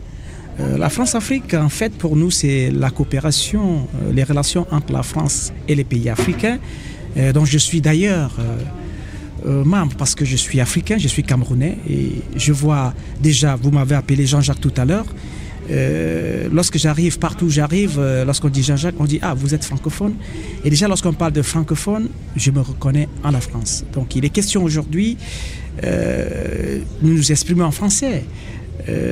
Si je m'exprime en français parce que je suis issu de la colonie, on peut le dire. Oui. Je suis le produit de la culture française. Donc, à ce titre, il est question de ne pas se laisser entraîner dans une mouvance qui dévalorise ou qui dégrade notre culture, notre identité. Parce que je suis Jean-Jacques Abomo, je suis francophone et je suis francophone à partir de la France et je dois œuvrer pour le rayonnement de cette coopération qui doit rester debout tant que je serai debout. Et c'est un peu le contexte. Il fallait asseoir les choses parce que ça allait un peu partout. Les gens disaient n'importe quoi et continuent à dire n'importe quoi. Et ça dérange un tout petit peu d'entendre les gens dire n'importe quoi et jeter la responsabilité sur les autres et en nous dédouanant de nos échecs pour placer sur un concept. Donc, ce que nous entendons sur la France-Afrique est un peu écœurant parce que c'est comme si c'était une institution. On va vous dire peut-être que c'est situé aux Élysées ou c'est situé à Abidjan, alors que ce n'est qu'un concept qui a besoin d'être impulsé par l'action humaine. Donc si le concept n'a pas ce sens, si les choses ne marchent pas, c'est pas l'idée, parce que l'idée n'est pas mauvaise. En ce sens qu'aujourd'hui, nous sommes dans la mondialisation, aucun pays ne peut fonctionner seul. On a toujours besoin de l'autre. Mais là, pour asseoir l'harmonie entre les peuples, entre les pays, il faut des hommes d'action, il faut des hommes de valeur, il faut des hommes qui ont une certaine éthique. Donc, nous avons constaté qu'il y a cette absence, non seulement de la communication, qui fait en sorte que c'est toujours la France, c'est toujours ci, et ça entraîne des mouvements que vous connaissez aujourd'hui. Et moi je suis francophone, je défendrai mon identité partout où je me retrouverai. Très bien, merci. Et du coup, l'association France-Afrique Ressources et Développement, quels sont ses objectifs ? Quels objectifs vous avez justement pour développer justement de part et d'autre de ce concept-là ? D'accord. Vous voyez, d'abord notre slogan, c'est « Solidarité de type nouveau pour une France-Afrique nouvelle ». Nous savons, les échecs, ce qu'on dit, nous amène à réfléchir sous une autre forme pour recadrer. Et pour y arriver, on parle d'abord de la sensibilisation, la communication. Parce qu'il y a un problème de sensibilisation et un problème de communication. Aujourd'hui, lorsque vous entendez les gens parler de la France-Afrique, c'est comme si on va vous dire, si vous prenez la voiture ou le taxi pour arriver à tel endroit, vous allez trouver les bureaux de la France-Afrique. Alors que lorsqu'on parle de la France-Afrique, on parle de vous, on parle de moi, on parle de tout ce qui concerne. Mais alors, aujourd'hui, je vais prendre l'exemple. Est-ce que la France, aujourd'hui, est engloutie, excusez-moi l'expression, dans la mouvance politique? Est-ce que c'est la France-Afrique? Est-ce que c'est pas la France? Ce sont les hommes. Donc aujourd'hui, il est question de revoir notre manière de faire, notre mode de faire. Donc, nos objectifs, parce que c'est pas nos objectifs, c'est de consolider ces liens historiques qui nous lient à la France, c'est-à-dire qui est nous-mêmes. Je prends souvent, j'aime souvent le dire, lorsqu'on parle de colonisation, la colonisation n'est pas que mauvaise. D'ailleurs, la France a été colonisée, parce que la France, lorsqu'on parle, les Francs n'étaient pas des Français. La France prend son nom des Francs. Alors, chaque pays, est-ce que pour autant, vous avez vu les Français en train de pleurer chaque jour lorsqu'on parle de la guerre? Qu'est-ce qui s'est passé entre la France et l'Allemagne? Vous savez combien de personnes sont mortes? Mais est-ce que cela, pour autant, les Français vont se lever pour dire non, l'Allemagne, vous nous avez fait ci, vous nous avez fait ça? La France est rentrée sur elle-même, elle a commencé à réfléchir pour elle-même afin d'impulser, afin d'asseoir une certaine dynamique. C'est de ça qu'il s'agit. Il n'est pas question aujourd'hui de dire c'est la France qui fait que l'Afrique soit ci ou ça. Et lorsque nous entendons tous ces discours, on a plutôt cette impression que c'est une manière pour les politiques de se dédouaner de leurs responsabilités. Je vais aborder dans le sens, parce que il y a d'abord la France-Afrique, il y a d'abord un problème de communication, il y a un problème de sensibilisation. Il faut asseoir. Et de connaissance aussi, je pense. Et de connaissance, tout à fait. Ouais. La connaissance, c'est le substrat du développement. On ne peut pas se développer si nous n'avons pas de connaissance. Et c'est la raison pour laquelle je critique même un peu ces mouvements, ces pseudo-mouvements de révolution qui sont un peu menés en Afrique, un peu partout. Vous ne pouvez mener aucune révolution sans connaissance, sans savoir. C'est seul, si vous ne maîtrisez pas la science, si vous ne maîtrisez pas la technologie, vous n'irez nulle part. Et c'est plutôt ça. Il est question aujourd'hui pour les pays africains de repenser pour elles-mêmes, mais sans toutefois se détacher de ces coopérations, parce que comme je l'ai dit, les peuples fonctionnent ensemble. Oui. Et c'est un mouvement gagnant-gagnant. Ouais. Alors, vous êtes ici quand moi je suis en France. Si j'ai la possibilité, vous avez votre radio. La radio, je sais, bien évidemment, peut-être que s'il faut sortir là, les moyens, c'est une radio qui va coûter 100 000 euros. Mais si je viens négocier, vous me dites, donnez-moi 50 000 euros, vous pensez que je ne le ferai pas? Je le ferai, je vais dire, j'ai fait une bonne affaire. Mais ça signifie que c'est votre intelligence. C'est vrai, quand même. Mais vous savez, dans les affaires, dans la coopération, ce n'est pas une affaire de charité. C'est pour cela que je parle de l'intelligence. Aujourd'hui, on a comme l'impression que la pensée, elle est morte. Les gens ne réfléchissent plus. Je suis africain, je suis camerounais, je sais de quoi je parle. Aujourd'hui, la France n'a jamais refusé qu'on crée des universités technologiques et scientifiques. Le peu de moyens qui existent, ça va où? Vous voulez voir, vous voulez tous les moyens. Mais c'est une affaire d'intelligence. Et c'est le même problème que nous vivons en France aujourd'hui. Je vais, excusez-moi de revenir, de faire une petite parenthèse. Quand je vois les gens parler de l'immigration est une force pour développer. Mais aujourd'hui, tel que les gens réfléchissent, ils pensent que l'immigration c'est le problème. C'est un problème parce que les gens ne réfléchissent plus. Si moi j'étais président de la France, je ferais de l'immigration une source de revenus. Je ferais une force pour produire. Je sais, par exemple, le Canada. C'est vrai. Mais les gens, c'est... Tout à fait. C'est ce qu'ils font. C'est une force. Mais pour que cela se passe, il faudrait une politique. Il faut asseoir une politique. On dit, vous venez en France, vous signez un contrat de performance. On ne veut pas quelqu'un qui se cache. Vous travaillez, soit vous travaillez, ou on vous fout dehors. Parce que la France n'est pas là où il faut venir ramasser. Et même chez nous. Et donc, aujourd'hui, il est question de sensibiliser la population sur ce que c'est que la France-Afrique, qui n'est pas une institution, c'est un concept. Un concept qui est impulsé par les hommes. Et ce concept, pour qu'il marche, il faut une nouvelle pensée, de nouvelles intelligences. Pas seulement de la France, et bien sûr de l'Afrique. Et j'ai l'impression que quand on parle des relations entre la France et l'Afrique, elles sont historiques, certes, mais j'ai l'impression qu'encore aujourd'hui, il y a une forme de tabou, de non-dit, de se dire non, faut pas trop en parler, parce que c'est encore un sujet délicat, parce qu'il y a la colonisation, et puis il y a le franc CFA, et puis ils sont pas complètement autonomes. Donc il y a une forme de tabou encore aujourd'hui qu'il faut dépasser, j'ai l'impression, pour pouvoir repartir finalement sur de vraies bonnes bases de coopération, comme tu le dis là, quoi. Oui, c'est pour cela, je dis toujours, le substrat du développement, c'est la connaissance. Sans connaissance, vous ne pourrez absolument rien faire. Oui, c'est ce qu'on disait. Ouais. Une révolution sans connaissance, sans maîtrise de la science, sans maîtrise de la technologie, ce n'est que de l'utopie, tel que ça se fait en Afrique. C'est une manière encore de s'embourber. Au lieu de s'asseoir et réfléchir, de faire une introspection, on s'assoit avec la France, on dit, ok, hier, on coopérait sur tel domaine. Nous pensons qu'aujourd'hui, il faut réviser est parti comme ça. Il y a un adage en Afrique qui dit mieux vaut traiter avec un vieux démon qu'on connaît qu'un ange qui vient de tomber du ciel comme ça. Pour nous, je vais vous dire, excusez-moi, je suis fier, je suis africain, je suis noir. Mais le seul pays où je peux m'exprimer, où je peux marcher dans la rue sans avoir peur d'être poursuivi et d'insulter, c'est la France. Quoi qu'on dise, et je me dis à ce titre, tous les Africains doivent devenir des ambassadeurs de ce pays. C'est vrai, l'histoire. Lorsqu'on parle de l'histoire, tous les pays ont une histoire. Oui. Lorsqu'on parle de la colonisation, on n'en a que foutre. Vous pensez que le président d'aujourd'hui connaît l'affaire de l'Afrique? Vous ne connaissez pas. Vous avez eu un grand-père, on dit, parce que c'est un Français, c'est un Blanc, machin, la colonisation. On n'en a que foutre. Aujourd'hui, nous vivons. C'est le présent qui compte. C'est le présent qui compte. Qu'est-ce que vous proposez? Quelles sont vos intelligences? Quelles sont vos capacités? Parce que la coopération, ce n'est pas une affaire de charité. Ce n'est pas une affaire de charité. Et c'est ça. C'est le rêve. L'Africain doit sortir de ce rêve. Attendre que l'autre vienne faire. Mais plutôt l'Afrique doit aller vers l'autre pour dire, voilà, moi je pense qu'on peut faire ci, on peut faire ça.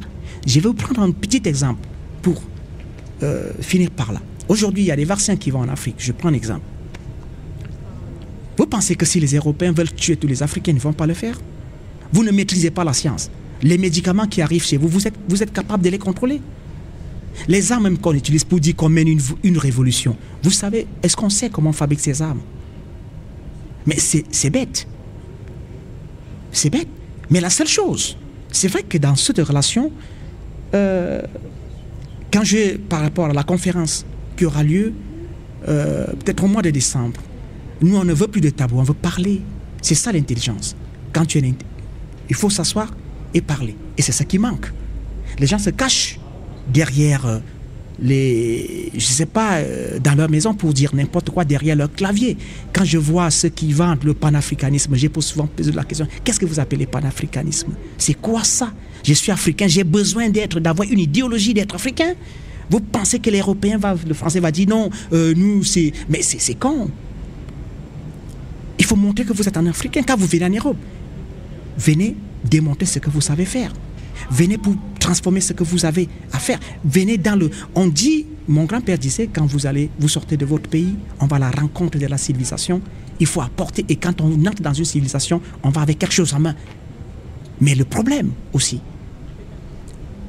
qui se pose, c'est que aujourd'hui, on a comme... J'ai plutôt cette impression que la pensée, l'école est finie, même en Europe, même en France particulièrement. Je ne suis pas de la France. Quand j'entends les gens dire n'importe quoi, j'ai bien peur. Et c'est pour cela que nous voulons faire des suggestions dans le cadre.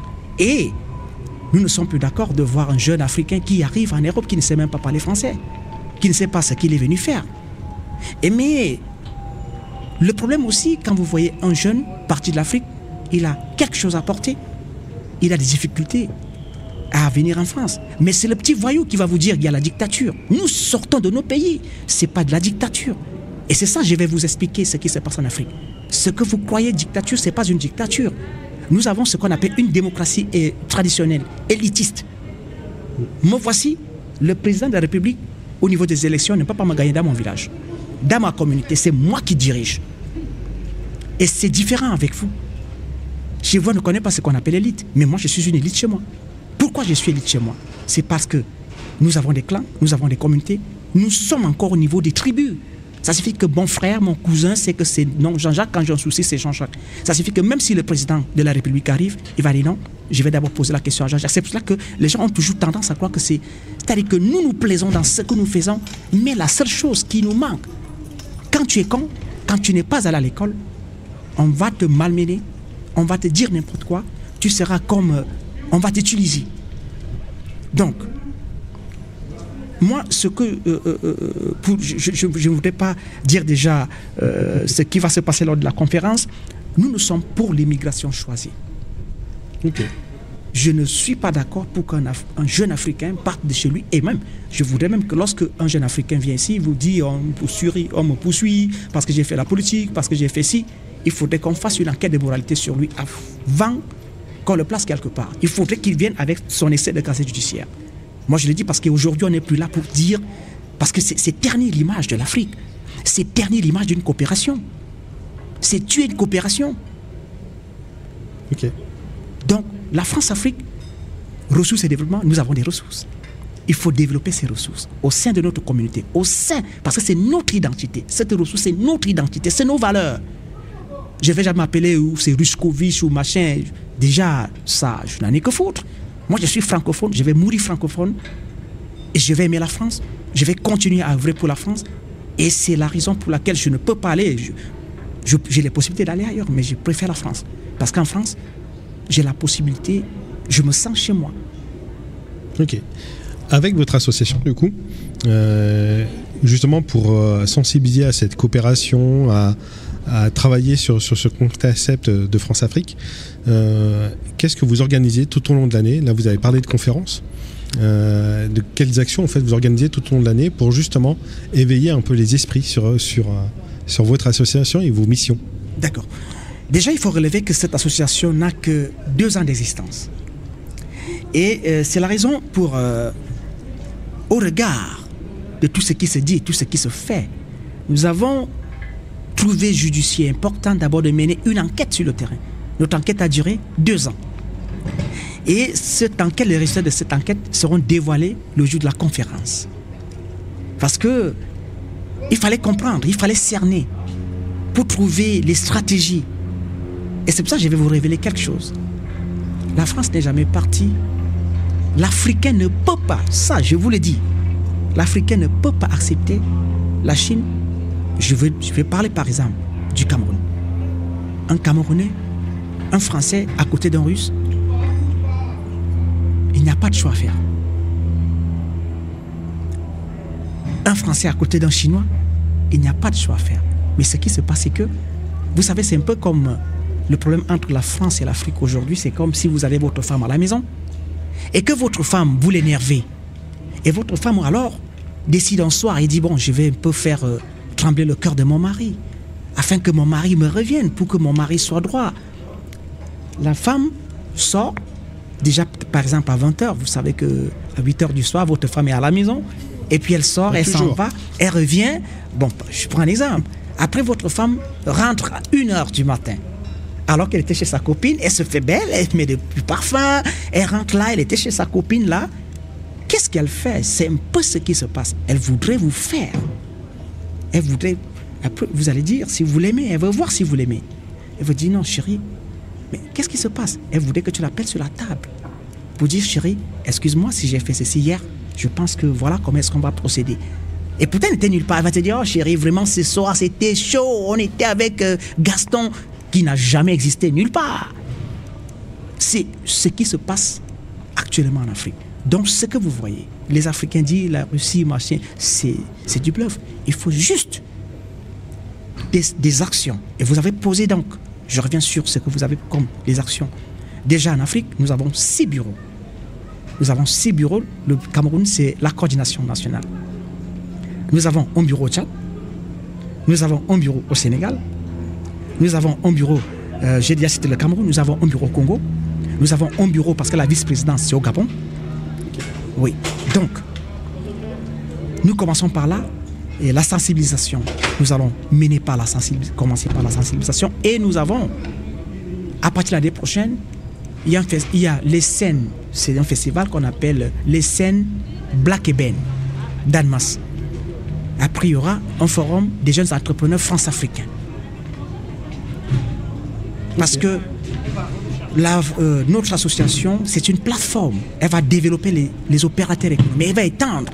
Il n'est pas seulement question que nous qui sommes ici, nous soyons là pour attendre, être recrutés. Pourquoi on ne peut pas créer des entreprises? J'ai par exemple 62 hectares de cacao de terre. C'est pour moi. Il y en a qui en ont. On en a envie, j'ai dit, ce que nous faisons là, nous irons, on va le faire, on va transformer cela, on va créer des bureaux au niveau d'Annemasse. Et nous avons aussi, ici à Annemasse, des opérateurs qui veulent aller en Afrique. Mais comment est-ce qu'on peut les accompagner?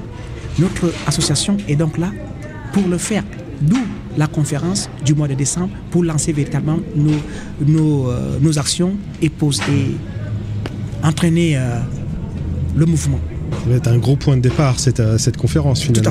Tout à fait. Il y a une date, donc tu as dit décembre. Oui, c'est au mois de décembre. Nous allons. Il n'y a pas encore de date précise de fixer pour l'instant. Je vais discuter avec les responsables du complexe. Et puis nous allons arrêter une date parce que les thèmes de référence on va vous adresser les thèmes de référence de la conférence dans les brefs délais parce que nous souhaitons vraiment avoir des gens. Nous voulons une discussion, nous ne voulons pas une discussion d'une politique ou quelque chose. Nous voulons entrer vraiment parce que c'est le mouvement qui va commencer. Il est question de défendre nos valeurs, notre identité, notre culture. Très bien. S'il y a des auditeurs et auditrices qui sont intéressés pour faire partie de l'aventure avec cette association France-Afrique Ressources et Développement, où est-ce qu'on peut vous trouver? Ils peuvent vous contacter via les réseaux sociaux, via un site internet peut-être? C'est pour ça que je vous ai dit, nous sommes en pleine construction. On ne pouvait pas, il fallait savoir, est-ce que le but de notre enquête c'était de savoir est-ce qu'on peut arriver, est-ce qu'il faut continuer ou il faut arrêter. Et les résultats nous montrent qu'il faut continuer parce que les gens ont soif de comprendre. Chez nous, par exemple, dans mon village, on disait, mais dans vos bureaux de la France-Afrique qui sont en France, je leur ai posé la question, on vous a dit que les bureaux de la France-Afrique c'était où? On dit, mais il n'y a pas de bureau. J'ai dit non, le bureau n'existe nulle part, c'est juste un concept. C'est un concept. Ils disent, ah bon? Mais on nous fait savoir que c'est la France qui vient, qui fait ci, comme si la France descend et arrive à l'aéroport et commence à entrer dans les trucs, alors que c'est nous. Mais je vous pose, est-ce que vous savez, les Chinois sont derrière ma case au village. Ce que les Chinois font, on n'en parle pas parce que les Chinois viennent aveugler la population et parce que les gens n'en parlent pas. Et pourquoi est-ce qu'on n'en parle pas? Parce qu'il n'y a pas une société civile forte. La société civile qui est là, parfois, c'était des administrateurs qui viennent tout naturellement. Nous avons les Kémy Séba qui sont un peu partout, qui pleurnichent, des gens à qui la France a tout donné. Qu'est-ce qu'ils ont apporté à la France? Les injures. Quand on parle de celle, il y a Nathalie Niam, qui est là en Suisse, là, qui est la Suisse, c'est une sœur. Mais elle raconte n'importe quoi. Ce n'est que la France. Elle parle de la Suisse. Elle sait combien de milliards de francs CFA de nos dirigeants sont en Suisse. Mais parce que vous avez trouvé la France qui vous a tout donné, vous êtes capable de tout parler. Un pays où tu peux... On ne regarde pas que tu es noir, c'est vrai, on sait quand même qu'il y a des égarés.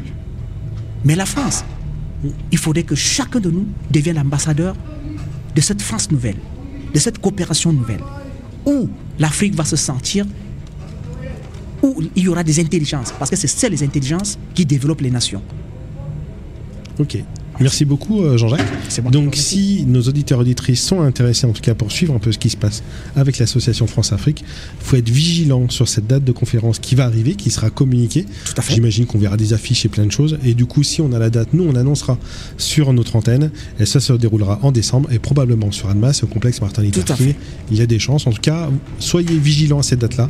Et puis tout simplement, l'idéal ce sera de venir justement sur cette conférence pour échanger avec les différentes personnes ressources de l'association. Tout à fait, qu'ils viennent discuter avec toutes les idées, toutes les questions. Et même, je voudrais proposer, peut-être pourquoi ne pas de temps en temps, animer une émission dans ce cadre, parce que ça contribue aussi. C'est vrai que les gens n'aiment plus écouter, mais il faut impulser une dynamique. Il y a quand même de l'intelligence. Il faut faire des émissions qui accrochent, des émissions débat, parce que ce sont les idées. Les gens vont vers les idées, et ce n'est pas les idées qui viennent vers les gens. Exactement. Donc, on va en discuter. Merci. Merci à toi. Et du coup, Jérémy, on passe à la musique et puis on va accueillir une prochaine association tout de suite derrière. Je te remercie. Quand je dis radio, vous dites Mani, ça fait radio, Mani, radio, Mani. Et nous sommes toujours sur le forum des associations. On enchaîne avec une autre association. On enchaîne avec France Bénévolat, avec Annick. Bonjour Annick. Bonjour. Alors France Bénévolat, est-ce qu'on peut expliquer qu'est-ce que c'est quelles sont les missions principales, j'en ai une idée quand même, et les missions principales de cette association? Alors en premier lieu, France Bénévolat a vocation à mettre en relation des bénévoles ou des futurs bénévoles avec des associations qui ont besoin de bénévoles, qui offrent des missions différentes les unes des autres. Ça peut être dans le social, ça peut être dans la culture, ça peut être dans des activités sportives ou d'accompagnement. Donc c'est assez diversifié. En gros, moi j'imagine France Bénévolat comme une grosse boîte à outils énorme. Alors, en gros, dans la boîte à outils, il y a plein de gens qui ont des savoir-faire, des savoir-être plein différents, et du coup les associations vous envoie finalement, voilà, on a besoin sur tel type de mission. Tout à fait. Du coup, en fait, vous, bon mécano que vous êtes, tiens, j'ai telle personne intéressée, et ainsi de suite. Je me trompe ou pas? C'est un peu ça. En fait, nous sommes le pôle emploi du bénévolat. Ouais, c'est-à-dire simplement mettre en relation. Et nous faisons un peu, pas un recrutement, parce que c'est pas dans le domaine de l'emploi, mais nous essayons de trouver avec les bénévoles, les futurs bénévoles, quelles sont les missions qui peuvent leur correspondre. Alors c'est vrai qu'on est sur un territoire, Annemasse et son agglo et globalement la Haute-Savoie, où il y a un tissu associatif qui est énorme, qui est important. Et en parallèle, et comme un peu partout en France, on remarque que le bénévolat, finalement, ça fonctionne un peu en dents de scie, que le rapport à l'engagement personnel, au militantisme, finalement, il est un peu en baisse par rapport à il y a 20, 30, 40 ans. Il est, disons, en baisse, mais il est peut-être différent. Voilà, c'est ce que j'allais dire. Et finalement, l'implication est peut-être différente, parce que les gens, ils vont peut-être aller plutôt par appétence personnelle plutôt que par militantisme finalement. Oui. De se dire voilà, moi la culture ça m'intéresse de faire du bénévolat à Château-Rouge par exemple, plutôt que d'aller déplacer des chaises, des tables pour X événements. Quoi. Tout à fait, les personnes essayent de trouver quelque chose qui corresponde un peu à leurs envies et leur domaine aussi de compétences. Aujourd'hui, c'est vrai que le bénévolat change un peu dans le sens où c'est vrai qu'on recherche beaucoup de bénévoles au niveau des gouvernances parce que les personnes peut-être ne veulent plus s'engager autant qu'avant ou n'ont plus la possibilité parce que c'est vrai qu'aussi les populations sont vieillissantes et on travaille de plus en plus longtemps, donc on arrive dans le bénévolat peut-être un peu plus tardivement, même s'il y a des jeunes aujourd'hui qui viennent dans le bénévolat. Donc ça fait que cela change un petit peu aujourd'hui. Ok. Et c'est vrai que je suis en train de me dire, c'est vrai que nous, par exemple, à la MJC, quand on pense au bénévolat, on se dit toujours il faut renouveler le conseil d'administration et le bureau parce que justement, ça fait 30 ans qu'ils sont là et ils aimeraient bien passer la main. Et c'est vrai que la notion de responsabilité, pas tout le monde qui se dit j'ai pas envie de responsable, d'être trésorier pour un budget de 3 millions d'euros. Mine de rien, c'est pas rien, des grandes responsabilités, ça fait peur. Et déjà aussi, il y a déjà des demandes un peu dans le milieu de l'emploi où on est déjà un petit peu en pression. Donc les personnes ne veulent pas se rajouter plus de pression qu'ils n'en ont déjà. Alors si justement une association ou un bénévole a envie de se dire France Bénévolat, ça me paraît être le bon plan, ça m'évite de faire plein de recherches différentes, comment je les contacte? Est-ce qu'il y a un site internet, des réseaux? Il y a un site internet France Bénévolat Haute-Savoie, même France Bénévolat tout court et vous tapez 74 et vous aurez toutes les missions qui sont répertoriées de France Bénévolat sur le site. Et en même temps, il y a la possibilité de s'inscrire également sur le site. En tant qu'association, on peut s'inscrire et du coup, vous proposez par mail, par exemple, des missions en tant qu'association, les associations doivent avant adhérer à France Bénévolat en remplissant une feuille d'adhésion, en envoyant aussi les statuts, etc. Et ensuite, de nous faire part des missions qu'ils proposent. Très bien. En essayant de les diversifier le plus possible et de façon plus précise aussi, parce que les missions qui sont un peu vastes, etc., ne sont pas toujours attirantes. Oui, si on met animer la vie associative sur un dimanche, c'est un peu vague comme mission. Tout à fait. Tout à fait. Merci beaucoup. Je vous en prie. Et je voulais dire quand même qu'en ce moment, nous cherchons sur Annemasse un bénévole qui aurait la possibilité de reprendre l'antenne d'Annemasse, puisque moi je suis sur Annecy et je viens de façon ponctuelle pour redynamiser un peu l'antenne d'Annemasse. Donc c'est important, impératif, et même si on avait 2 bénévoles qui pouvaient prendre cette responsabilité-là, nous serions ravis. Alors, petit appel à vous, auditeurs, auditrices, vous avez envie de vous impliquer dans une association. L'association France Bénévolat recherche un binôme, soyons fous, recherche un binôme pour gérer l'antenne d'Annemasse. Plus d'informations finalement sur le site France Bénévolat Annecy. Oui, ça demande à peu près une demi-journée de permanence et un peu de travail administratif, mais c'est pas énorme. Ok. Voilà. L'appel est lancé. Je vous remercie. Merci beaucoup Annick. Je vous en prie. Et au plaisir de vous recroiser. Au plaisir. À bientôt. Jérémy, c'est à toi. Quand je dis radio, vous dites Mani, ça fait radio. Mani, radio, Mani. Ça vient du 7-4, 117-4. Ça vient du 7-4, 117-4. Ça vient du 7-4, 117-4. De retour sur le forum des associations d'Annemasse en cette fin de journée. Donc je vous ai dit toute la journée, venez au forum des associations AMLK et évitez de venir sur les coups des 15h30, 16h. En fait c'est le moment où il ne faut pas venir parce que les gens commencent à ranger.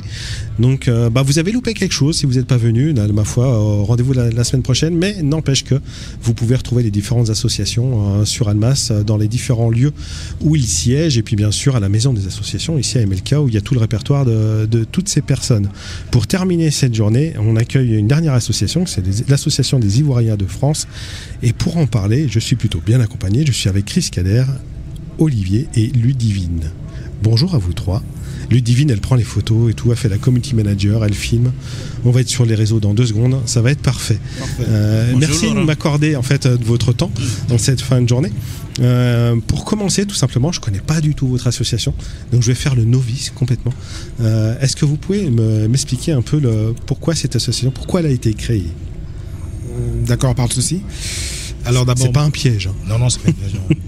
Alors moi je me présente d'abord, je suis Chris Kader, je suis chargé de communication dans l'association des Ivoiriens de la Haute-Savoie.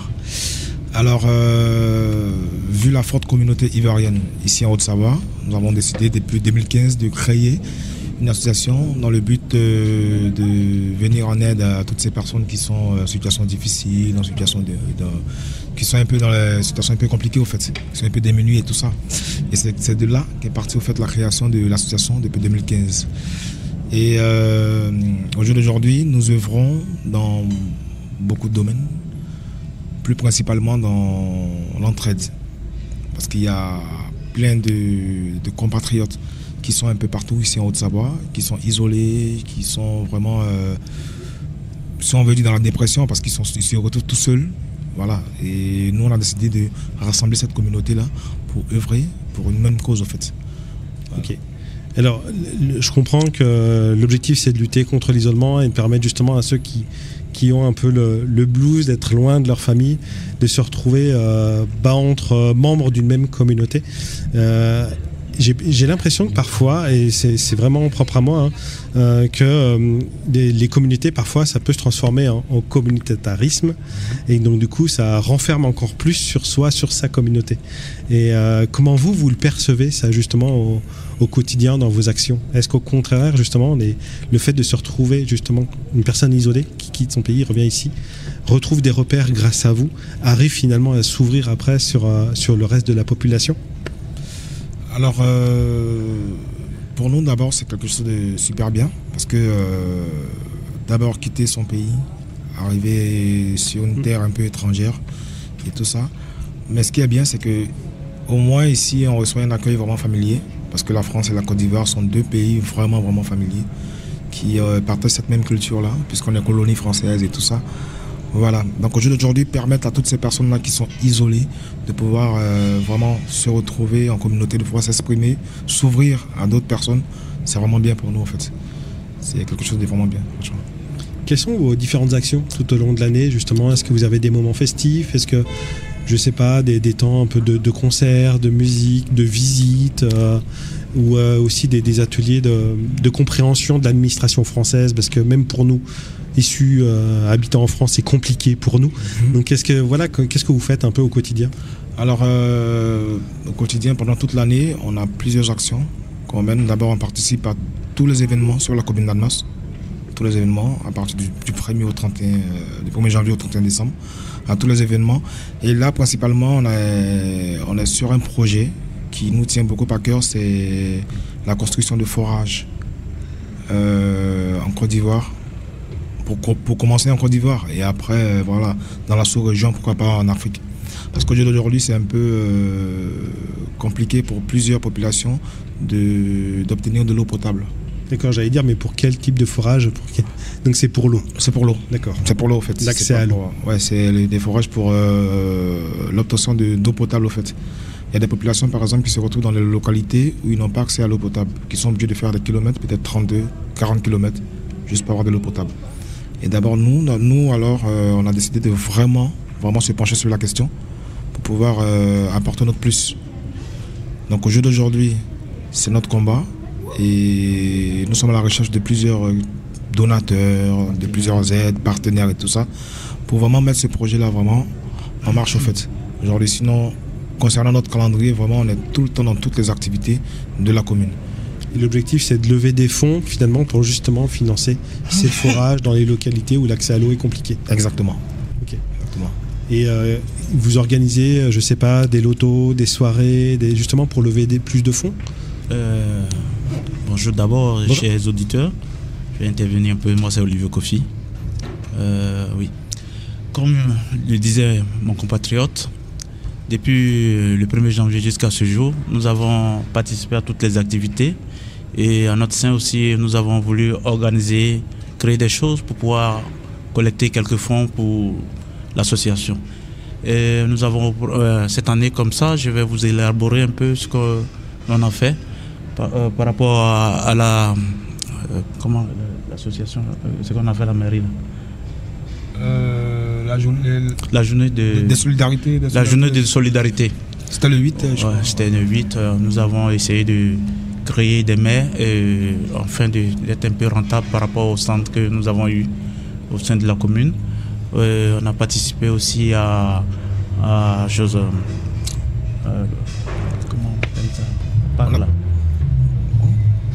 Vas-y. On a participé à plusieurs événements en fait. En tout cas, voilà, oui, aux musicalités aussi. Tout ce qui est Fantasia, le parc Montessu et tout ça. Je vous ai vu à la Fantasia sur le concert. Au fait, pour revenir à ce qu'il dit, c'est que pour l'heure, on a plusieurs activités qu'on met en place pour pouvoir participer, que ce soit dans la commune, que ce soit sur le territoire national et aussi à l'international.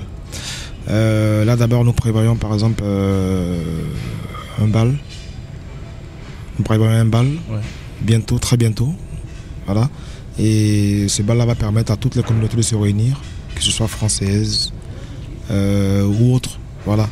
Autour, par exemple, d'une belle soirée où il y aura des artistes et tout ça. Il y aura beaucoup de choses aussi qui seront proposées à cette soirée-là, comme par exemple des défilés, la présentation de la culture ivoirienne et tout ça. Voilà. Et après, vraiment une soirée dansante. Ça, c'est pour bientôt.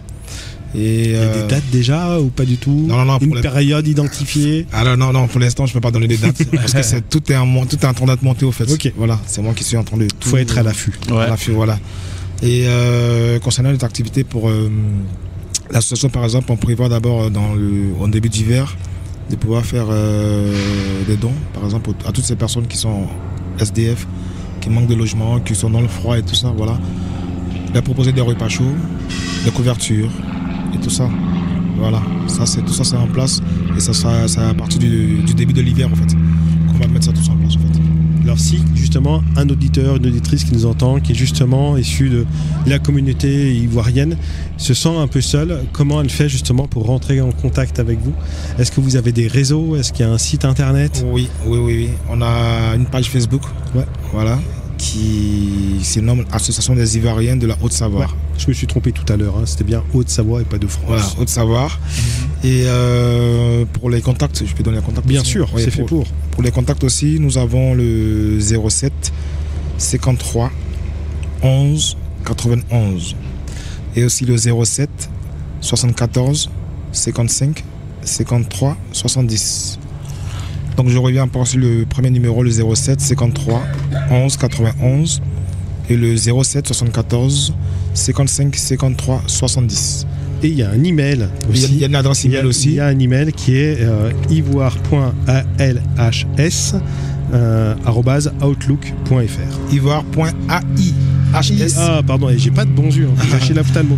AIHS@outlook.fr. Association d'Ivoire de Haute-Savoie. Oui, exactement, voilà. Mais oui, très bien.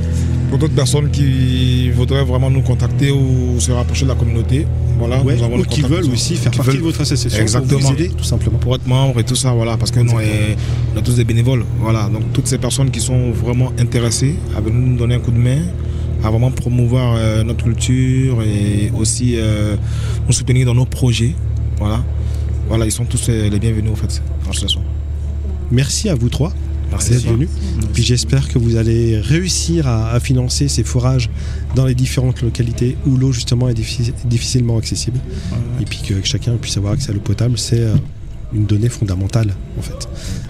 Merci beaucoup à vous trois. Merci. Et puis au plaisir de vous revoir. Au plaisir. Au revoir. Au revoir. Jérém, c'est à toi. Quand je dis radio, vous dites Mani, ça fait radio. Mani, radio, Mani. Et bien sûr, quand il n'y en a plus, il y en a encore. J'ai dit que c'était la dernière avec l'Association des Ivoiriens de Haute-Savoie, mais non. J'avais oublié la Fox Company. La Fox Company, vous la connaissez. Est-ce que c'est encore utile de la présenter ? Bien sûr que oui, pardon. Et c'est Laure qui est là. Bonjour Laure. Bonjour. Merci de nous accorder ces dernières minutes de ce forum des associations. Est-ce que tu peux rapidement présenter la Fox Company, même si elle est bien connue sur Annemasse, mais en dire quelques mots ? Bien sûr. La Fox Company a été créée en 1995 dans historiquement le collège Michel Servet. C'est compliqué du coup. Ouais. Alors non, pas du tout. En fait, un prof de français passionné de théâtre décide de créer un théâtre dans le collège et avec la foi de sa conviction et de sa passion, il convainc toutes les administrations et ça crée le théâtre donc dans le collège Michel Servet, dans Annemasse.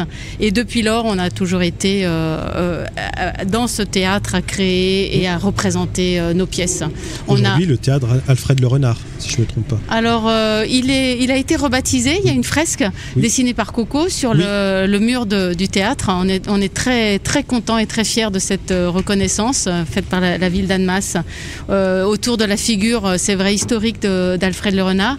Et oui, le théâtre, j'espère, devient le théâtre Alfred Le Renard. C'est-à-dire que dans la tête des gens, il doit devenir le théâtre Alfred Le Renard en mémoire de tout ce qu'il a créé, tout ce qu'il a donné pour le théâtre. Alors juste une petite parenthèse, effectivement ce théâtre, si vous auditeurs, auditrices, vous voyez un spectacle et jouer là-bas, allez-y, les yeux fermés, parce que c'est un lieu qui est juste magnifique, qui est dans son jus certes, mais qui est magnifique. J'ai eu l'occasion de l'utiliser, d'avoir programmé un spectacle l'année dernière de Mathieu Barbance, et du coup même le comédien lui-même qui disait que d'avoir ça dans un collège et puis en plein centre-ville, c'est juste magnifique. Et c'est vrai que c'est en termes de jeu, les comédiens ils prennent un plaisir incroyable à jouer dans ce lieu. Ouais, c'est des conditions idéales avec des coulisses, des gradins, on est vraiment très très bien servi. Et on a dans la compagnie La Fox, on a un volet amateur et un volet de comédiens professionnels, et donc on alterne les spectacles à Michel Servet bien sûr, mais aussi donc dans le théâtre Alfred Le Renard pour l'appeler par son nom, et puis aussi dans des festivals à droite à gauche et aussi en partenariat avec Château Rouge. Donc on est très implanté sur le territoire annemassien. On a aussi des projets avec différents acteurs, la MJC, la Toupie, etc. Donc on est très content de continuer à faire vivre le théâtre à l'intérieur des murs et à l'extérieur. En parlant spectacle, je crois qu'il y a un nouveau spectacle à annoncer. Voilà, donc on a même 2 spectacles.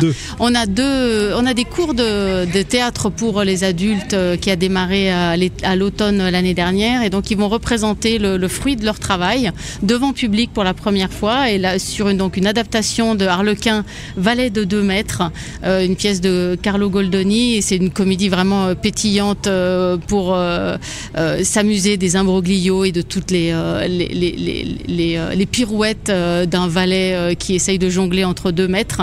On va représenter la pièce 2 fois, donc à l'auditorium du Perrier, sur la place du Jumelage, devant l'auditorium, et c'est gratuit. 2 soirs de suite, donc à 20h, le vendredi 20 et le samedi 21 septembre.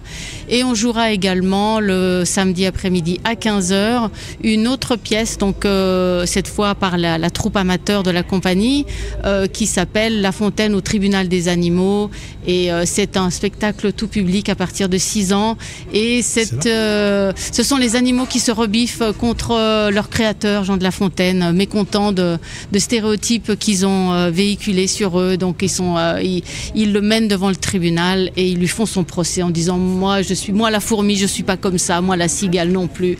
Et donc c'est un spectacle vraiment avec des masques, très visuel, et qui dure une cinquantaine de minutes. Donc on se régale avec des chansons, des chorégraphies et des gros masques en papier mâché. C'est très, très agréable. Si justement on vous a interpellé, là, on a titillé votre oreille, auditeur, auditrice, s'ils veulent retrouver toutes ces infos-là, parce qu'ils vont peut-être pas retenir les dates, j'imagine qu'on peut vous retrouver sur Internet, sur les réseaux, tout le site principalement, donc foxcompany.com, et puis également sur Facebook et Instagram, il me semble. Ouais. Oui, c'est nouveau. depuis presque un an, il me semble quand même. Instagram ? Oui. À peine. À peine, on n'est pas loin, il me semble. En tout cas, merci beaucoup. Est-ce qu'il y a autre chose à dire ? Est-ce qu'il y a un appel à bénévoles à faire parce que vous recherchez des bénévoles ? Ou appel à lieu à se produire Alors nous, ce qu'on souhaite, c'est continuer à se produire dans le théâtre Alfred Le Renard, donc au sein du collège Michel Servet. Donc ça, pour nous, c'est important et on a tout le soutien de la mairie pour ça. Après, on est ouvert à tous les bonnes âmes, les bénévoles qui souhaitent s'associer au projet et venir nous donner un coup de main.